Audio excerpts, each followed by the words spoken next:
Okay guys, I wanted to do a very brief video, hopefully, on this next section. This one involves the vibrational spectroscopy of polyatomic molecules. The thing about polyatoms is that they have multiple vibrational modes. And one of the things that you need to be able to do is to calculate the number of unique ways a molecule can vibrate. And so that's articulated on this slide.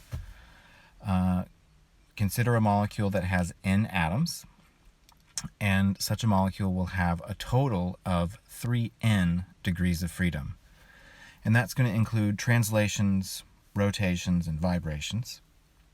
The center of mass of the molecule takes up 3 translations. So of that 3n, 3 of them are translations of the center of mass. And then depending on whether you have a linear molecule or a nonlinear molecule, you'll have either 2 or 3 rotations. And all of the rest of the degrees of freedom are going to be vibrational degrees of freedom. So for a linear molecule, you can calculate the number of vibrational modes as 3n minus 5, or for nonlinear molecules, you'd calculate that as 3n minus 6. And so you need to know these formulas and be able to calculate the number of vibrational modes for a given molecule. This slide here is just meant to show you that a linear molecule does not have 3 rotational degrees of freedom. It only has 2, whereas a nonlinear molecule would have a third rotation. And so that's what's going on here in this slide. You're given three molecules. Calculate the number of vibrational modes. Water has 3 atoms, so there's a total of 9 degrees of freedom. It's a nonlinear molecule, so there's 3 translations and 3 rotations. So you take 3n minus 6, leaving you with 3 modes of vibration. For CO2, same number of atoms, but it's a linear molecule, so there is an additional vibrational degree of freedoms for a total of 4. And then for methylbenzene, there's 15 atoms, so 3 times 15 minus 6 gives you 39 vibrational degrees of freedom. So this is something that you need to be able to do. The term normal mode is just a fancy way of saying the different ways in which the molecule can vibrate. You've already factored out the translational motion and the rotational motion, so the normal mode just simply involves the motion of atoms relative to one another. And what we do when we want to model the normal modes is we treat each normal mode like it's an independent harmonic oscillator. So now each way in which the molecule can vibrate has its own term, and that's what's listed here, this GQ, Q being the index for the different vibrations. So as you can see here, you'll have up to n vibrational modes. You'll have up to n vibrational different terms, and they each have their own quantum number and their own vibrational frequency, corresponding to the force constant for that particular mode and the effective mass for that particular mode. So there's going to be a whole lot of different parameters for a polyatom. You're going to have an effective mass for each mode, a force constant for each mode, a vibrational frequency for each mode, and then there's going to be a quantum number, a vibrational quantum number for each mode. So in the next 2 diagrams, what we're going to do is look at the normal modes for water and CO2. And I think that CO2 is first. So what you're looking at here are the 4 vibrational modes for carbon dioxide. This first one in the upper left corner is the symmetric stretch. Okay, so the carbon atom isn't moving, and the 2 oxygen atoms are just, they're moving in unison with one another, so back and forth and back and forth. Here's the vibrational frequency for that mode. This higher frequency mode is an asymmetric stretch, and so you'll see that the oxygen atoms are both moving in the same direction, and then they'll turn around and move in the opposite direction and just back and forth like that, but asymmetrically. There's also a pair of degenerate bending modes. Okay, so the molecule can also bend, and there's two ways in which it can do that, and they both involve the same vibrational frequency, and so that's where you get the total of 4 vibrational modes for CO2. Here we're looking at the 3 vibrational modes for water. Okay, you have this high frequency motion, which involves primarily oxygen-hydrogen stretching in a symmetric fashion. This other high frequency mode is asymmetric oxygen-hydrogen stretching. You'll see while this bond is compressed, that one is extended. So this is an asymmetric stretch, this one's symmetric. And here we have the bending mode in water with the mid-range frequency or wave number. The selection rule for IR spectroscopy applies to each mode individually. So-called IR active modes are ones that involve a change in the electric dipole moment. For certain molecules, some modes will change the dipole moment and others won't. You can also have molecules where every mode involves a change in the electric dipole moment, so all of the modes are IR active. What's listed here is sort of organizing the quantum numbers. So let's suppose that we have 3 normal modes. There are 3 quantum numbers. What you will typically see in the spectrum are the fundamental transitions for each of the modes, presuming they're IR active. And so here's the initial state.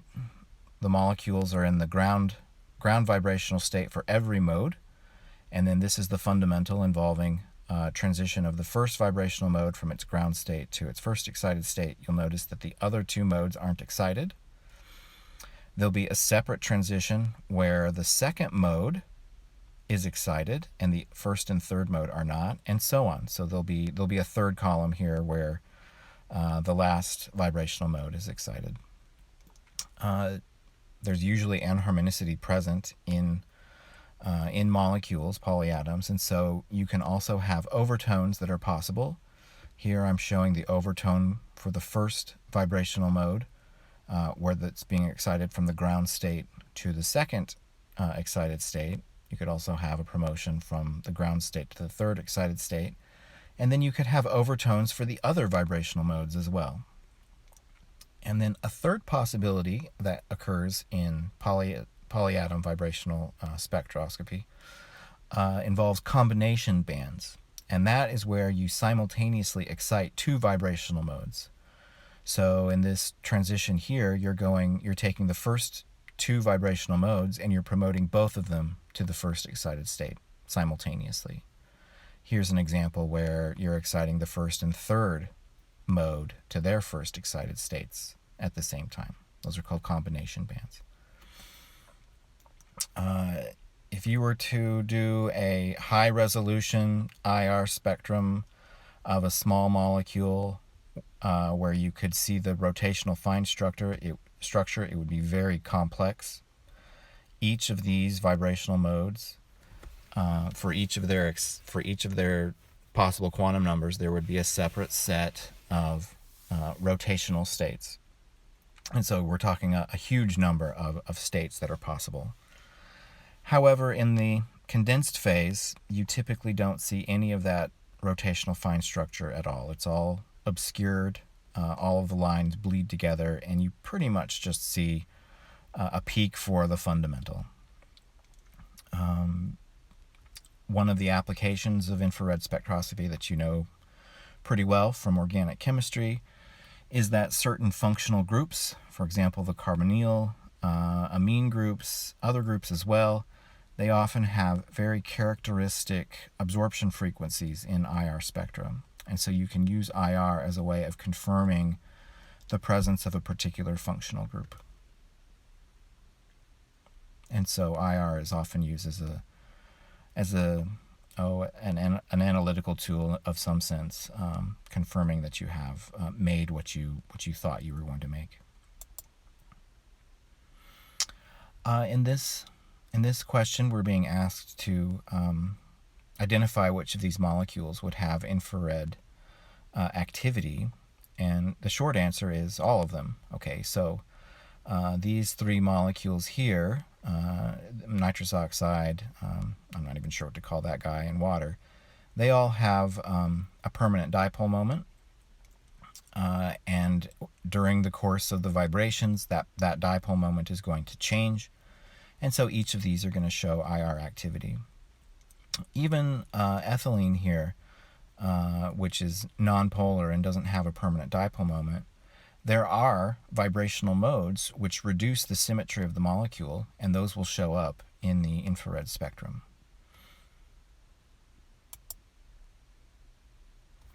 In this last part, I'm going to say a few words about Raman vibrational spectroscopy. So instead of doing absorption, you can perform Raman scattering on polyatoms.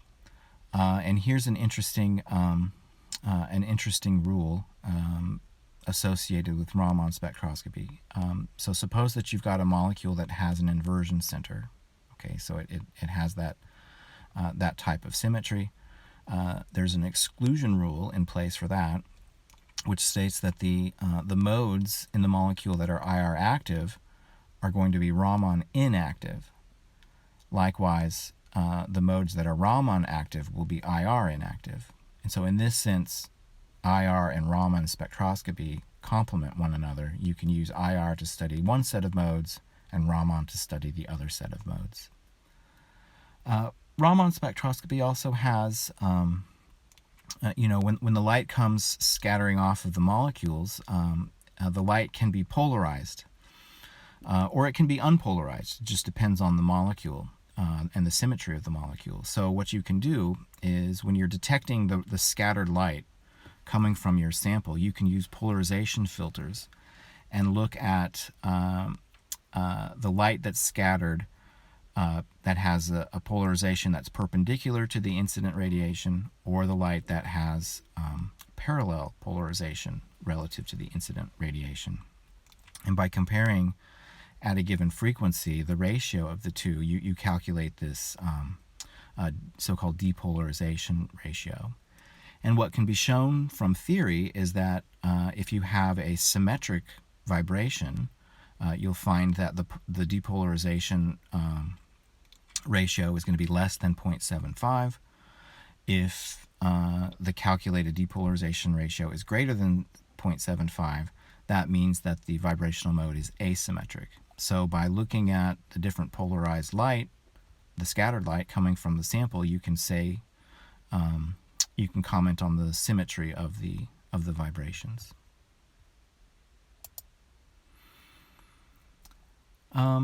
Here we're being asked to discuss whether the modes in CO2 are IR active or Raman active. So I'm going to bounce back here to the picture where we had the modes of CO2. And so first we'll evaluate whether or not any of these modes are IR active. And remember that the selection rule for IR activity is that the modes need to change the dipole moment of the molecule. And so focusing here on this first vibrational mode, we can see that it's a symmetric stretch, and that over the course of this vibration, the dipole moment would not change. Although the molecule is getting bigger, the symmetry of the molecule would still be nonpolar, and so this vibrational mode would be IR inactive. However, the mode right here, the asymmetric stretch, this would change the dipole moment of the molecule, and so this one would be IR active.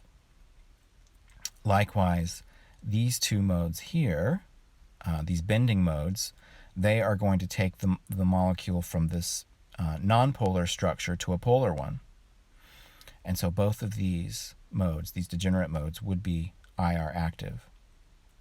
Now, CO2 has an inversion center, And so we can use the exclusion rule to determine whether or not the modes are Raman active. Well, since this one is IR inactive, it would be Raman active. Conversely, since this one is IR active, it would be Raman inactive. And these two degenerate modes, which were IR active, would be Raman inactive.